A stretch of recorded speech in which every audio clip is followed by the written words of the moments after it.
What's poppin', BSinians?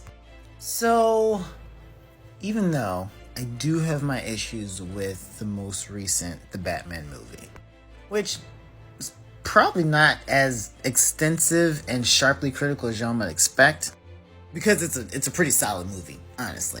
It's just a bit too long, and I think they forgot they were doing Batman, not Superman, given the levels of indestructibility. However, one of the things that I do think they got right, more or less, is using the Riddler as their villain. Even in the Gotham TV show, again, which had just various, so many problems, give or take 1 or 2 seasons.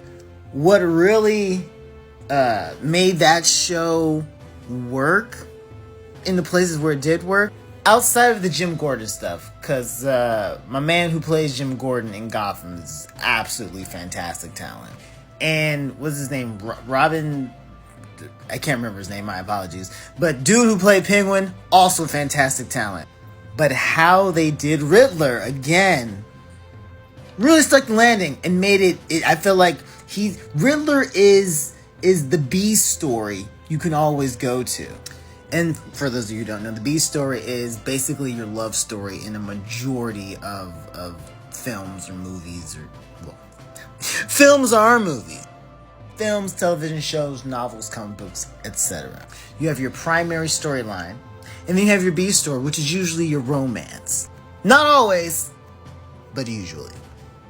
So, in comics, there was a run called The War of Jokes and Riddles, which was a battle between the Joker and Riddler, and Batman got stuck in between.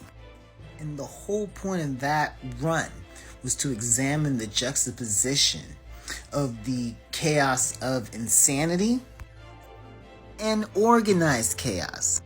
The Riddler of all Batman's villains is probably the one who is most likely to be smarter than him. Because he's not just committing crimes, he's creating puzzles. He's anticipating all the moves of not just other villains, but also Batman, who's brilliant in and of himself. And he gets away with it most of the time. And he's also engineering clues for all of these things. I would actually argue that the Riddler is smarter and more cunning than Batman. He's just slightly more egomaniacal. We're just making that a word right now.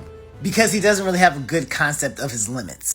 But he's brilliant. And if he had Bruce's self-awareness of edge and limitation, he would rule Gotham. And I stand by that.